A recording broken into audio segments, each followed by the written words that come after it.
देखो ये क्या होता है, कैपिटल बजटिंग वाला चैप्टर आता है, ठीक है। कैपिटल बजटिंग में ना देखो क्या कहते हैं, अगर अगर क्या होता है ARR वाला कॉन्सेप्ट है, तो ARR वाला कॉन्सेप्ट में तो देखो ये average profit after tax, average profit after tax कैसे निकला, इन सबका करके एवरेज कर दिया गया है। और ना एवरेज इन्वेस्टमेंट मतलब इनिशियल इन्वेस्टमेंट क्या है, इनिशियल इन्वेस्टमेंट तो तुमको पता है।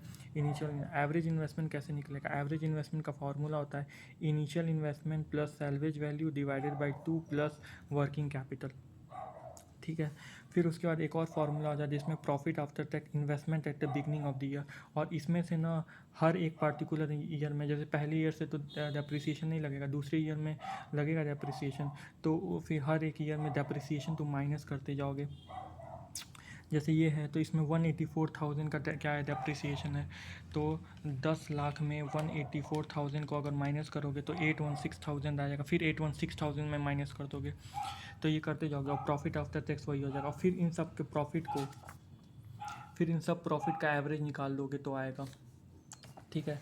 यहाँ पे देखो, यहाँ पे लिखा है ईच ईयर का है, तो मतलब ईच ईयर का है तो मतलब एक तरीके से 1,50,000 ही क्या हो गया एवरेज, मतलब 1,50,000, लेकिन यहाँ लिखा है before the appreciation and tax, तो तुमको प्रॉफिट आफ्टर टैक्स लेना होता है।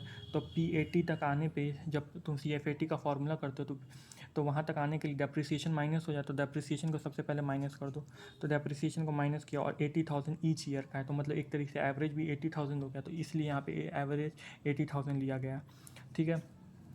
फिर एवरेज इन्वेस्टमेंट वही फार्मूला हो जाएगा जो तुम्हारा था, कोई दिक्कत नहीं है। फिर ये वैसा ही होगा सेम, यहाँ पे आ जाओ। लेकिन एक बात है कि ना जब ना तुम जब इनिशियल इन्वेस्टमेंट को डिवाइड करते हो तो उसमें ना वर्किंग कैपिटल ऐड हो जाता है, और सेम फॉर जब इसमें करते हो investment at the beginning year, तो यहाँ पर भी क्या होता है, वर्किंग कैपिटल क्या होगा, ऐड होगा। यहाँ पर भी क्या होगा, वर्किंग कैपिटल ऐड होगा, मतलब इस फॉर्मूले में जैसे यहाँ पे 3 लाख है तो यहाँ पे वर्किंग कैपिटल 45,000 ऐड होगा, फिर 3 लाख में से जो डेप्रिसिएशन घटा देंगे वो घटाओगे, प्लस 45,000 ऐड होगा जो कि वर्किंग कैपिटल है, तो ये बात ध्यान रखना, इनिशियल इन्वेस्टमेंट में ऐड होता है।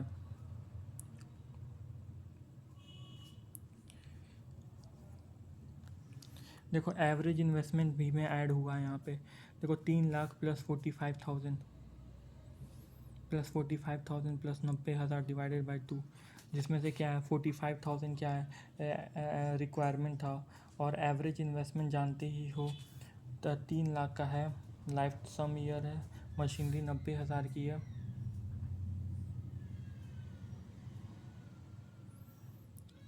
तो एवरेज इन्वेस्टमेंट का फॉर्मूला क्या होता है वो तो पता ही है, क्योंकि एवरेज इन्वेस्टमेंट का initial plus salvage value divide by 2 plus working capital, क्योंकि ये तो फार्मूला में आ जा रहा है, इस इन दोनों का ज़रूरी है। देखो पे बैक पीरियड यहाँ पे सब इक्वल है, 2 लाख तुम कमा रहे, 2 लाख तुम्हारा खर्चा है, लेकिन तुम साल में ध्यान रखना, साल में 40,000 रुपये कमा रहे हो तो कितने दिन में पैसा रिकवर हो जाएगा।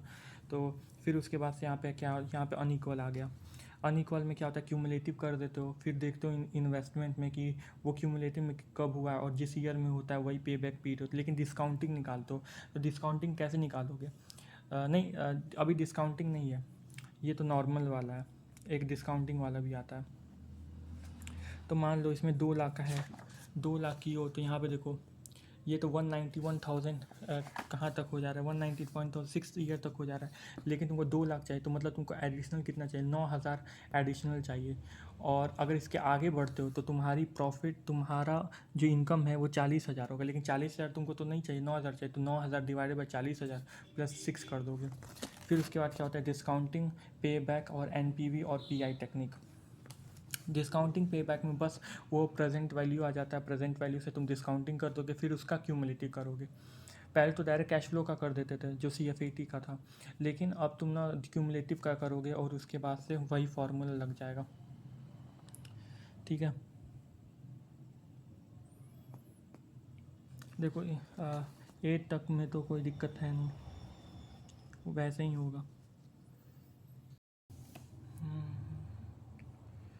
देखो यहाँ पे 9 वाला आता है, तो 9 में तुमने क्या किया, देखो यहाँ पे 9 में ना 3 प्रोजेक्ट हैं। हर एक प्रोजेक्ट मतलब प्रोजेक्ट ही अलग है। मान लो ए प्रोजेक्ट है तुम्हारा बिल्डिंग बनाने का, बी है कंस्ट्रक्शन का, तो वो अलग अलग प्रोजेक्ट है।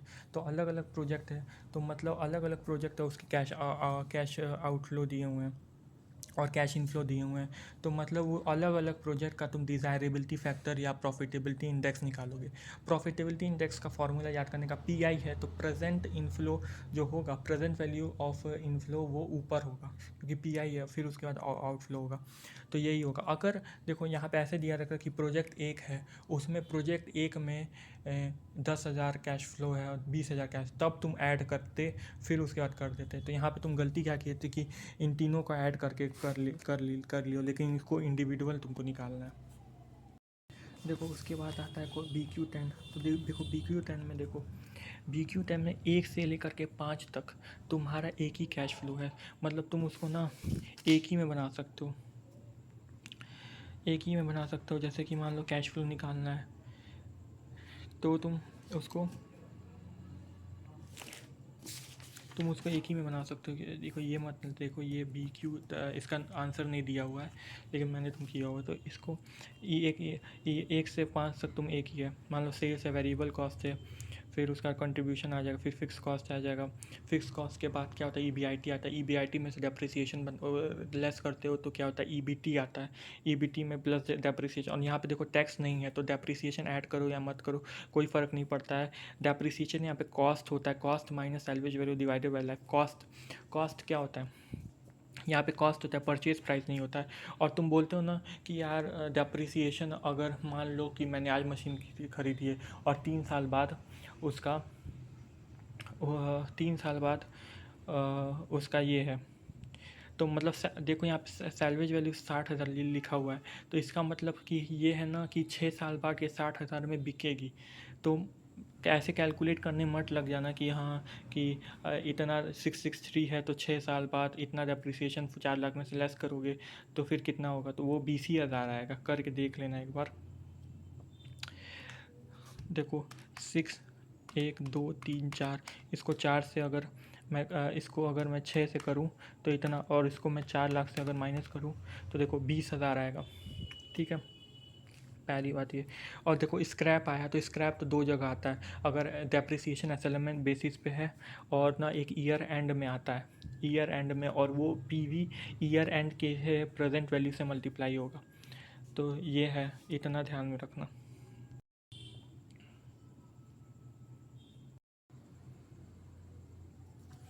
देखो फिर उसके बाद आता है 11। देखो 11 में क्या बोला है, 11 में बोला है ना कि ना special selling a promotion consider not included in the above cost amounting 10,000 और 15,000 इन फर्स्ट ईयर और सेकेंड ईयर। पहले और सेकेंड ईयर में 10,000 15,000 इंक्लूडेड नहीं है, तो सेलिंग एक्सपेंडिचर है तो इसको लेस करना पड़ेगा, पहली बात ये। प्लस उसके बाद अब तुम ना 1 से लेकर के 5 तक नहीं ले सकते, क्योंकि पहले में अलग कर रहा है, दूसरे में अलग कर रहा है, लेकिन तीसरे चौथे पाँचवें में कर रहा है तो वो कर सकते हो। तो यही कहा है कि पहले में अलग किया है, दूसरे में अलग, तीसरे चौथे पाँचवें में एक साथ है। ठीक है, फिर वहाँ पे क्या होता है, वही है, सेलिंग में से तुम्हारा डायरेक्ट कॉस्ट माइनस हो जाएगा, उसमें से फिक्स कॉस्ट माइनस हो जाएगा, और फिर सेलिंग, फिर उसका कैश इनफ्लो तुम निकाल लोगे। उसके बाद ये बोल रहा है कि ना स्क्रैप वैल्यू 80,000 है ईयर एंड में। स्क्रैप वैल्यू 30,000 है ईयर एंड में, मतलब 30,000 है ईयर एंड में। तो स्क्रैप आ रहा है तो डेप्रिसिएशन में होता है और एक ईयर एंड में होता है। तो डेप्रिसिएशन में कैलकुलेट किया तो 19,000 आया है, तो 19,000 एक में प्लस हो जाएगा, एक में माइनस हो जाएगा और प्लस हो जाएगा।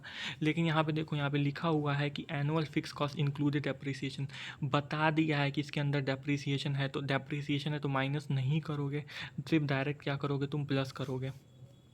सिर्फ डायरेक्ट क्या करोगे, तुम उसमें क्या करोगे, प्लस करोगे। लेकिन यहाँ पे एक बात और है, यहाँ पे तुम्हारा टैक्स है ही नहीं, तो डेप्रिसिएशन को माइनस करो कि प्लस करो, कोई बात नहीं है। डेप्रिसिएशन को देखो यहाँ पे तुम ऑलरेडी टैक्स मान के ही करना, नहीं तो तुमको कन्फ्यूज़न हो जाएगा। तो मान लो अगर डेप्रिसिएशन इसके अंदर इंक्लूडेड है तो डेप्रिसिएशन इसमें माइनस हुआ है तो ऑलरेडी प्लस होगा, तो इसमें माइनस करने की ज़रूरत नहीं है क्योंकि इसमें तो ऑलरेडी माइनस है, तो इसमें तुम और डायरेक्ट प्लस कर दियो। उसके बाद ये तुम्हारा अमाउंट आ गया। और उसके बाद एक सैल्वेज वैल्यू क्या होता है, ईयर एंड में चला जाएगा और पीवी के ईयर एंड के से मल्टीप्लाई हो जाएगा। जैसे सैल्वेज वैल्यू है तो ये 30,000 ईयर एंड में मतलब 5th ईयर में चला जाएगा। और ये भूलते हैं आदमी, इस पे कॉन्सेंट्रेट करना। और एक चीज़ और, यहाँ पे एक चीज़ और किया है कि कॉस्ट कितना है, 125,000, इन विच 80% of the cost payable in the start of the project and 20% and the end of the first year. तो CFAT तो तुम निकाल लियो, मान लो इनफ्लो। तो आउटफ्लो में क्या है, 125,000 का 80% पहले 0 ईयर में दिया और उसका 20% and one of the end of the 1 year दिया। तो एंड ऑफ दी 1 ईयर का PV निकालोगे, यहाँ पे देख लेना, यहाँ पे गलती करने के चांस है। फिर वहाँ से 1 से फिर तुम्हारा इनफ्लो स्टार्ट होगा। जैसे कि 1 का अलग है, 2 का अलग है, 3 4 5 का जो तुमने निकाला है, और at the end of the scrap value आता है। तो ये ध्यान से देखो, ये 12th वाला है ना, तो इसमें ना टैक्स फ्री सब्सिडी का थोड़ा डाउट है, जो तुम नमित सर से क्लियर कर लेना।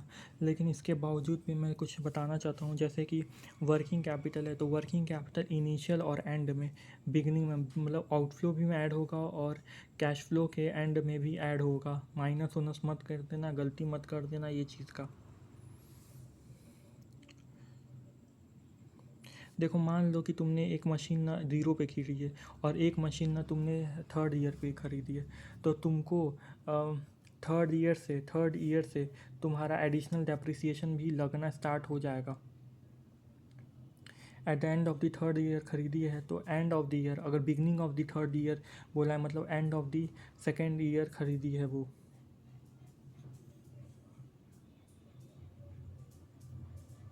Beginning of the 3rd year बोला है मतलब ऐसा नहीं 3rd ईयर से लगाना स्टार्ट का, end of the 2nd year हुआ मतलब 2nd ईयर से तुम डेप्रिसिएशन तुम्हारा लगाना स्टार्ट कर दोगे। मैं बता रहा हूँ जैसे मतलब पहले तो तुम्हारा एंड ऑफ दी, मान लो तुम एंड ऑफ दी तुम 2nd ईयर खरीदे हो तो तुम्हारा एक तरीके से आउटफ्लो हुआ है। तो मतलब कि 2nd ईयर में, तो 2nd ईयर के आउटफ्लो में तुम्हारा 10 लाख का आएगा। पहली बात तो ये। उसके बाद से तुम्हारा डेप्रीसिएशन डेप्रीसिएशन लेकिन तुम्हारा 3rd ईयर से लगेगा, 3rd ईयर में इंक्लूड होगा, 2nd ईयर से मत कर। At the end of the 2nd year, beginning of the 3rd year का मतलब end of the 2nd year, end of the 2nd year machine खरीदे हो तो वो आउटफ्लो में 2nd ईयर में कंसीडर होगा। और डेप्रीसिएशन तुम ना 3rd ईयर से मतलब एडिशनल करके लगाओगे। ये ध्यान रखना इस बात का। ये जो डेप्रिसिएशन 3rd ईयर से करके करोगे, at the end of the 3rd year से करोगे, और जो आउटफ्लो होगा उसमें तुम्हारा 2nd ईयर में ही वो कंसीडर्ड होगा और 2nd ईयर के PV से मल्टीप्लाई होगा। क्वेश्चन में मान लो टैक्स सब्सिडी जो भी है, लेकिन टैक्स सब्सिडी को कॉस्ट में से माइनस किया हुआ है। अब ऐसा क्यों किया हुआ है ये तुमको पता करना पड़ेगा।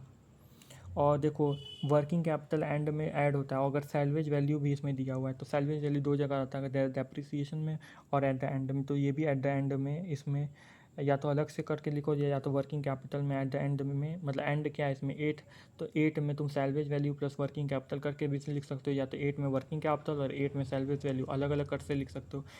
देखना PV 8 का ही लेना है, मतलब 8 ईयर में कितना डिस्काउंटिंग फैक्टर है, जैसे 0.404 है इसमें, तो वो कंसीडर करना है ध्यान से। और देखो यहाँ पे टैक्स है तो डेप्रिसिएशन पहले माइनस होगा, फिर यहाँ पे वैसे तो अगर टैक्स नहीं भी रहता तो वैसे ही नॉर्मल ही से करना तुम, नहीं तो कंफ्यूज हो जाओगे।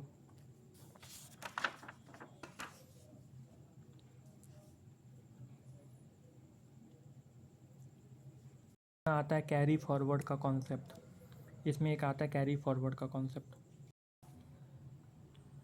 देखो, क्वेश्चन में ये लाइन देखनी है, if company is existing profit making company. अगर ऐसा क्वेश्चन में लाइन दिया हुआ है तो इसका मतलब कि क्या होगा, इसका मतलब क्या होगा, अगर ना मतलब अगर PBT लॉस में है, जैसे यहाँ पे लॉस में है, तो उसका ना जो जो टैक्स का जो गेन है वो उसी उसी ईयर में कंसीडर्ड हो जाएगा। लेकिन अगर ऐसा क्वेश्चन में मेंशन नहीं है, जैसे मान लो यहाँ पे ये लाइन देखनी, अगर तो नुकसान होने की वजह से मतलब कि उसी में तुम्हारा कंसीडर हो जाएगा।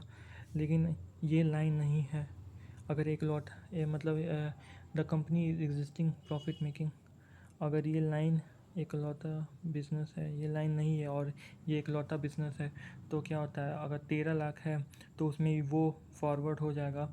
जैसे पीबीटी यहाँ पे मान लो 13 लाख है, तो अगर ये लाइन नहीं दी हुई है तो यहाँ पे क्या होगा, पहले 26 लाख में से 13 लाख माइनस कर दोगे, उसके बाद से तुम ना टैक्स निकालोगे। समझ रहे हो? ठीक है।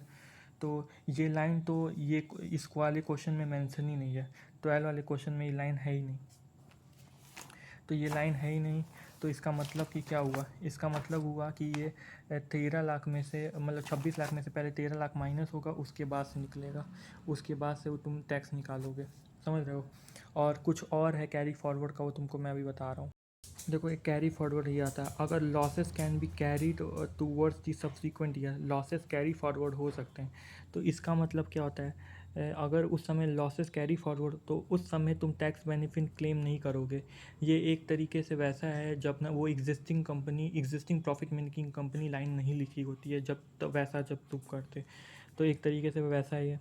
तो उसके बाद से वही 26 लाख में से 13 लाख माइनस करके अगर वो लाइन नहीं लिखी रहती तो वैसे करते, तो वही बात है। अगर क्वेश्चन इज़ कम्प्लीटली साइलेंट तो वो tax benefit in the same year कर दोगे।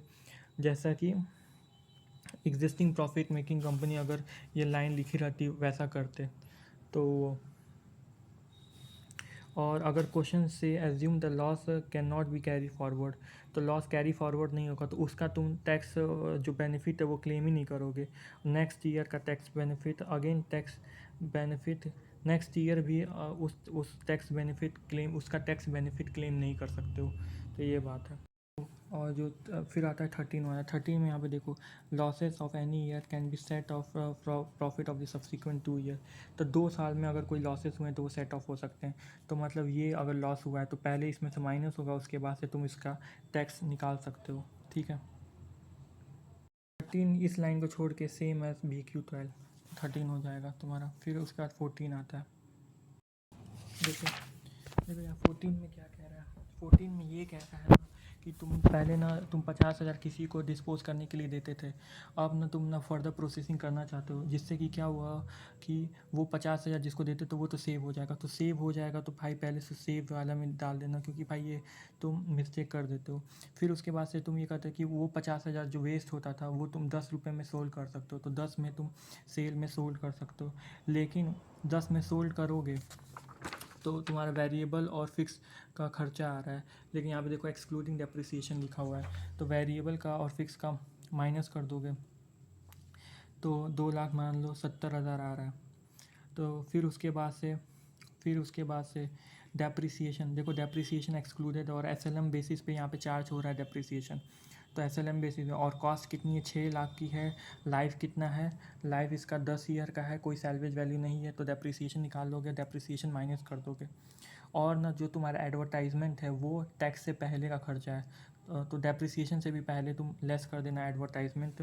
देखो यहाँ पे एक्सपेक्ट दैट कॉस्ट, एडवर्टाइजमेंट भी करोगे तो उसका भी एक्सपेंस आएगा, तो एडवर्टाइजमेंट यार ये भी तुम गलती कर सकते हो यहाँ पे, तो देख लेना यहाँ पे।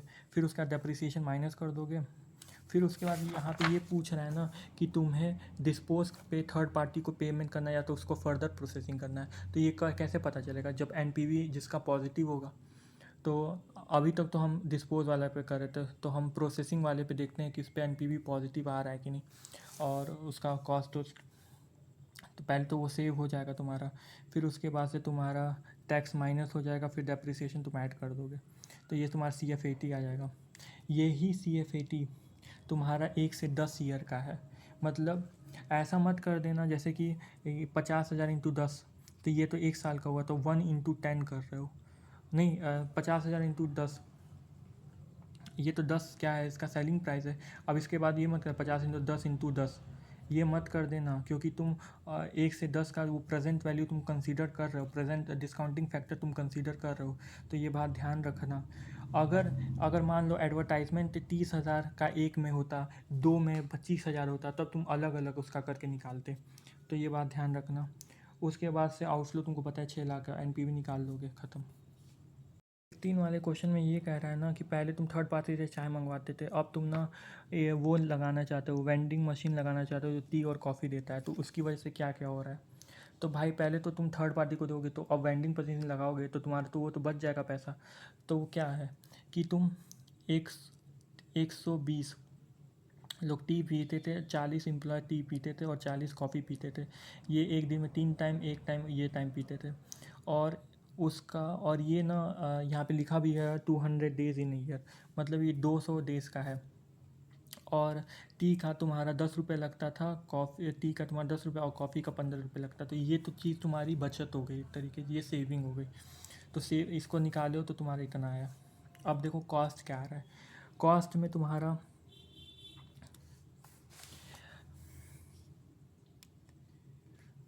ये जो चीज़ है 120 3 टाइम इंटू 10, ये एक दिन का है, और इंटू 200 डेज़ की हो ईयर का निकालने के लिए।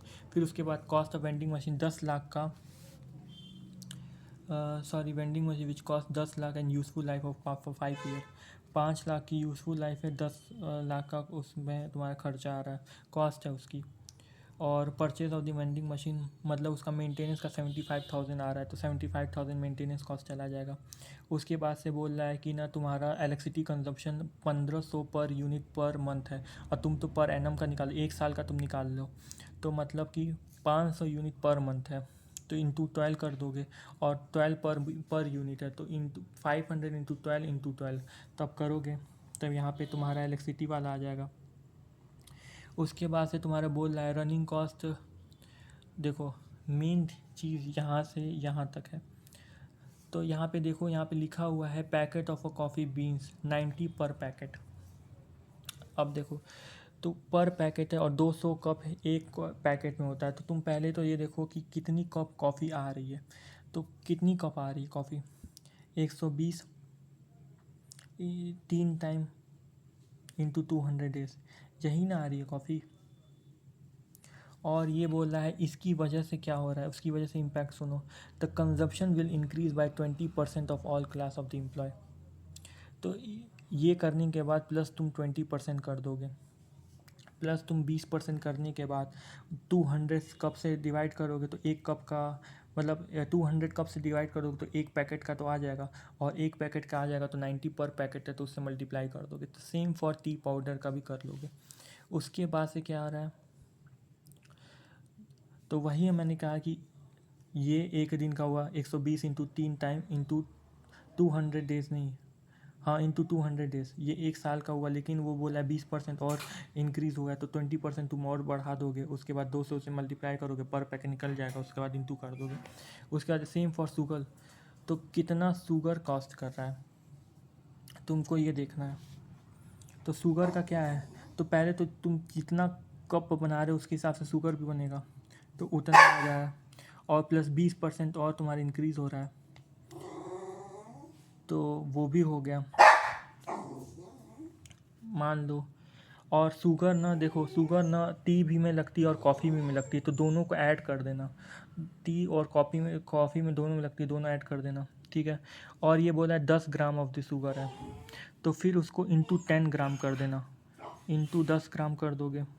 और 1 ग्राम में 1 केजी में कितने ग्राम होते हैं, 1000 के ग्राम होता है, तो उसको 1000 ग्राम से मल्टी डिवाइड कर दोगे तो वो केजी में हो जाएगा, और फिर केजी से मल्टीप्लाई कर दोगे, ठीक है।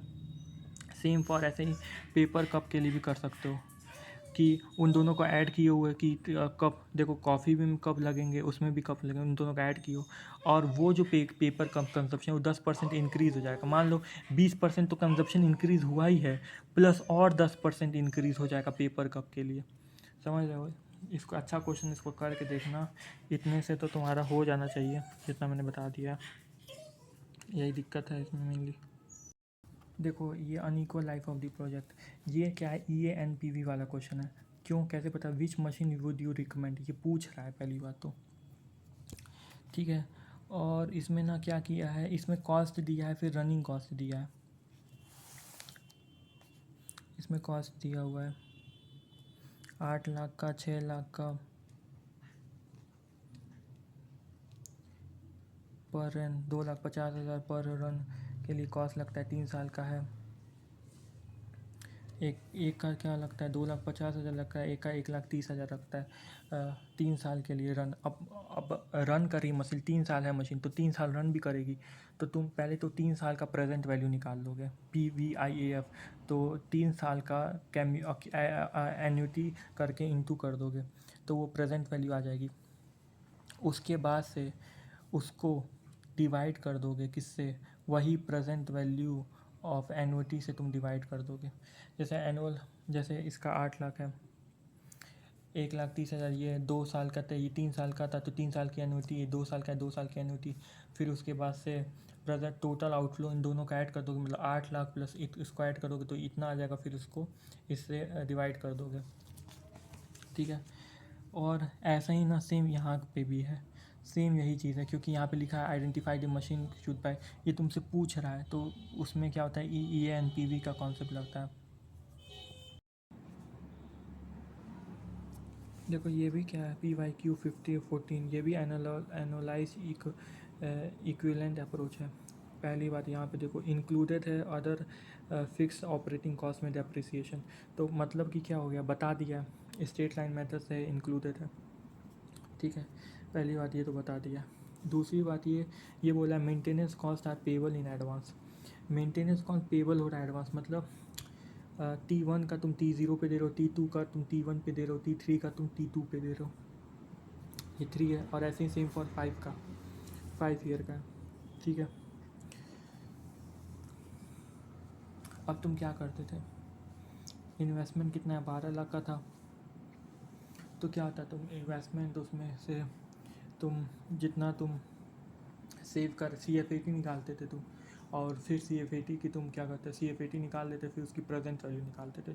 तो यहाँ पे क्या किया हुआ है, यहाँ पे देखो, यहाँ पे क्या कंट्रीब्यूशन दिया हुआ है, तो पहले तो यार कंट्रीब्यूशन का वो प्रेजेंट वैल्यू, यहाँ पे इंडिविजुअल वाइज प्रेजेंट वैल्यू निकाला है। मान लो कंट्रीब्यूशन का तुमने प्रेजेंट वैल्यू निकाल लिया, ठीक है। फिर उसके बाद से 3 ईयर का, फिर उसके बाद से present value of cash fix operating cost, fix operating cost है जो कि है इंक्लूडिंग डेप्रिसिएशन है, तो कैश फिक्स ऑपरेटिंग कॉस्ट,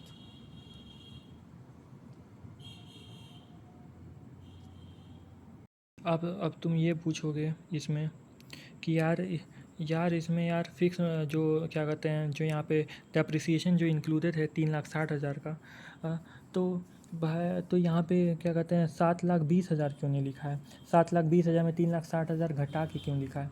मान लो अगर तुम 7,20,000 लिखते तो फिर तुमको ऐड करना पड़ता 7 लाख, मतलब 3,60,000 का, क्योंकि डेप्रिसिएशन पहले माइनस होता है फिर ऐड होता है, और यहाँ पे देखो टैक्स है नहीं, इग्नोर किया हुआ है टैक्स को, इसलिए वो ऐसा ट्रीटमेंट किया हुआ है। प्लस यहाँ पे तुम कहोगे कि यार डायरेक्ट CFAT से कर लेता अलग, मतलब मान लो जैसे सेल में से वैल्यूएबल कॉस्ट से फिक्स कॉस्ट करके ऐसे करते हैं, वैसे क्यों नहीं किया है, क्योंकि यहाँ पे देखो maintenance cost payables in advance, तो इसकी वजह से क्या हुआ है, जो 40,000 का है ये 3 साल का है, तो थर्ड में नहीं सेकेंड में पे होगा, सेकेंड का फर्स्ट में पे होगा,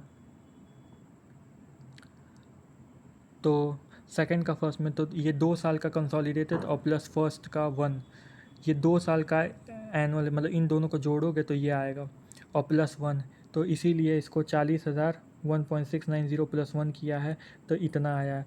फिर उसके बाद से रेसिडुअल वैल्यू, जो रेसिडुअल वैल्यू 1,20,000 है थर्ड ईयर का, इंटू 0.71 इंटू 0.712 किया हुआ है। तो अब क्या हुआ है, अब देखो कि ये तो तुम ऐड करोगे, रेसिडुअल वैल्यू भी ऐड होता है, लेकिन fix operating cost, fix maintenance cost और इनिशियल इन्वेस्टमेंट ये माइनस होता है। इससे क्या करोगे, एनपीवी निकाल लोगे और फिर उसके बाद डिवाइड कर दोगे तुम जो एन्युटी फैक्टर से, तो ये आ जाएगा, और सेम फॉर अगले वाला भी कर लोगे, तो इसकी वजह से हो जाएगा।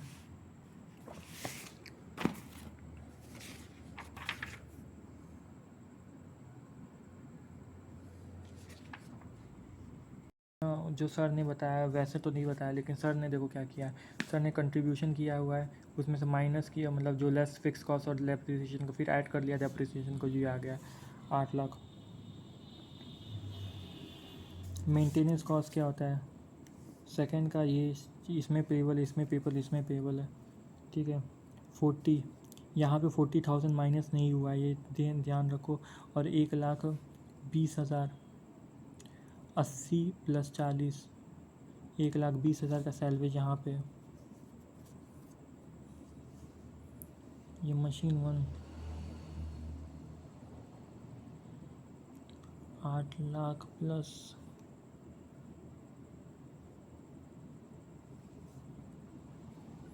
रेसिडुअल वैल्यू कितना है, 1,20,000 है, तो इसीलिए 1,20,000 का मशीन 2 में रेसिडुअल वैल्यू 1 लाख है। और यहाँ पे 8,90,000 है, तो यहाँ पे मान लो 16 लाख, यहाँ पे जैसे 12 लाख का आउटफ्लो था, फिर ये कैश फ्लो, फिर ऐसे यहाँ पे 16 लाख का आउटफ्लो है, फिर यहाँ पे इसका कैश फ्लो, फिर इसका मेंटेनेंस कॉस्ट माइनस।